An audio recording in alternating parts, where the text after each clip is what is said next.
Assalamualaikum warahmatullahi wabarakatuh. Halo, perkenalkan nama saya Tasya Aziza dengan NIM H0412010777 dari kelas Biologi B. Pada kesempatan ini saya akan menjelaskan tentang bagaimana sistem koordinasi hewan.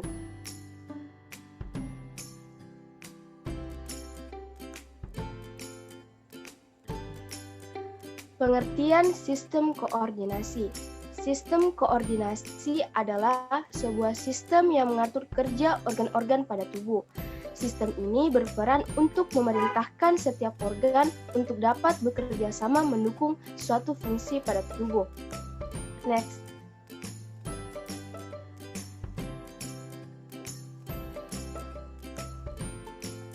Sistem saraf. Yang pertama, sistem saraf invertebrata berkisar dari yang paling sederhana hingga sangat kompleks.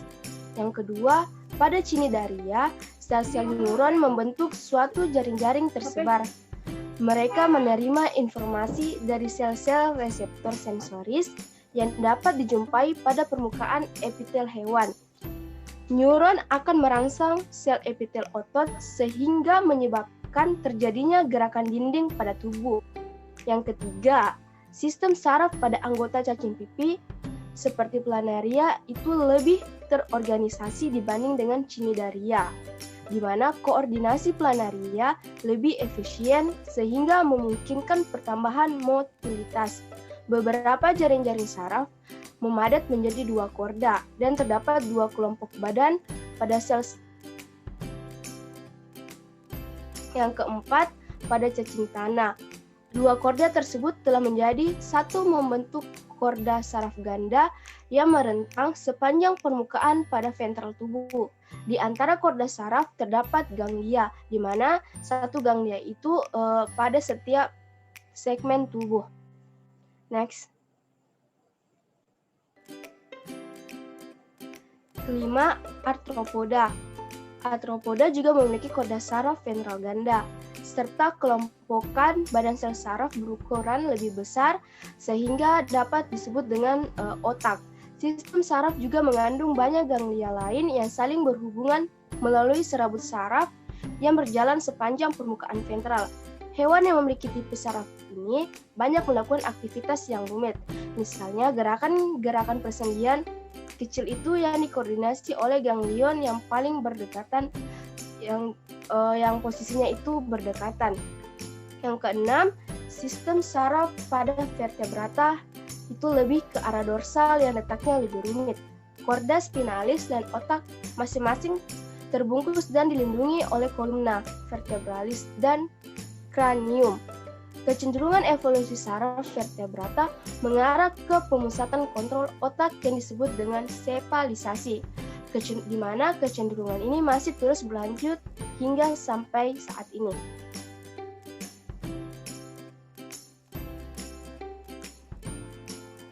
Nah, di sini ada gambar di mana bisa kita lihat di sini merupakan perbandingan antara sistem saraf yang ada pada cacing pipih, cacing tanah, udang karang, dan juga pada belalang. Next.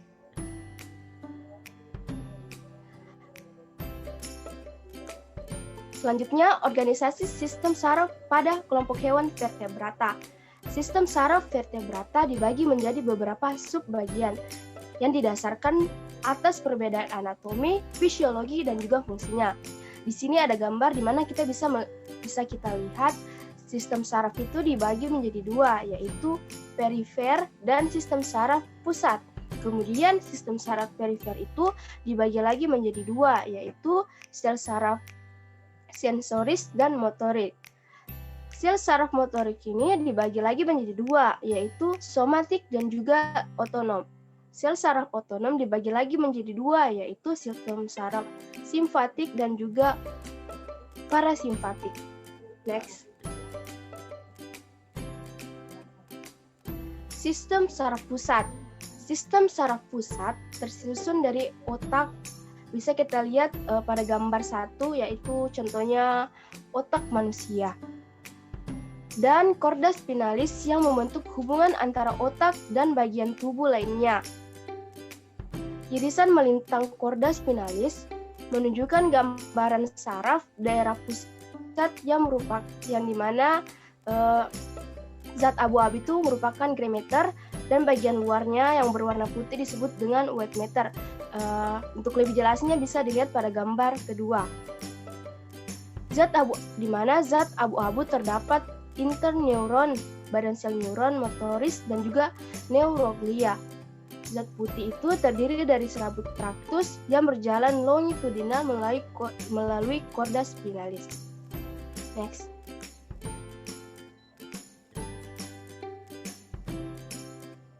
Sistem saraf perifer.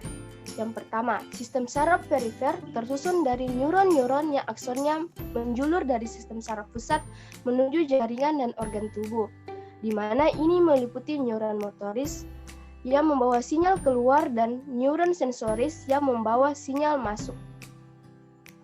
Yang kedua, serabut neuron motoris dan sensoris terkemas bersama membentuk nervus.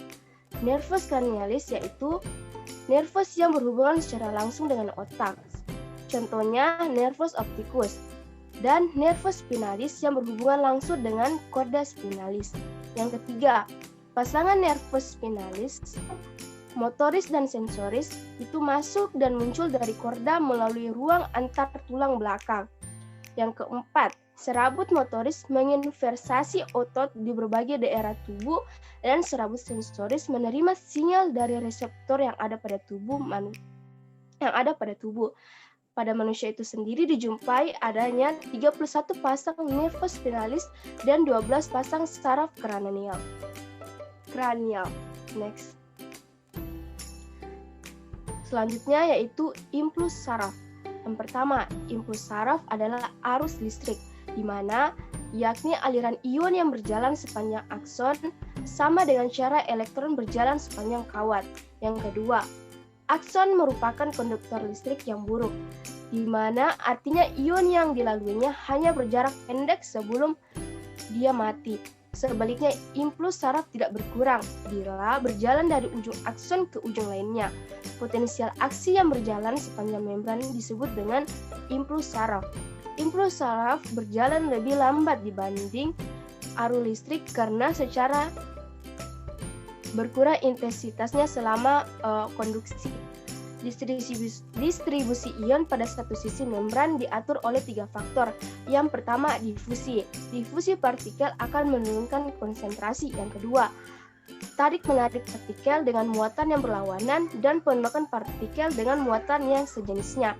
Yang ketiga adalah dari sifat membran itu sendiri. Membran akson kaya akan protein yang membentuk saluran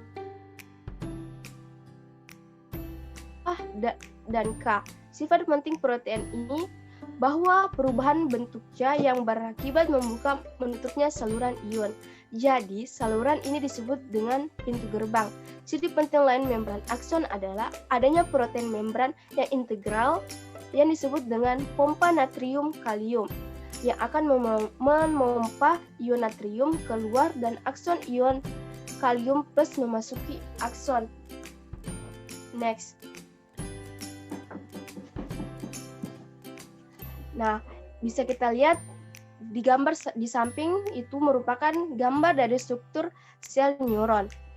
Sel neuron sendiri terdiri atas beberapa bagian, yaitu dendrit, di mana dendrit merupakan penjuluran ke arah luar badan sel, yang perannya itu sebagai penerima sinyal atau impuls. Yang kedua, badan sel, yaitu bagian utama neuron yang memiliki inti sel. Yang ketiga, ada akson atau neurit, yaitu penjuluran badan sel yang fungsinya itu mengirimkan sinyal atau impuls. Next.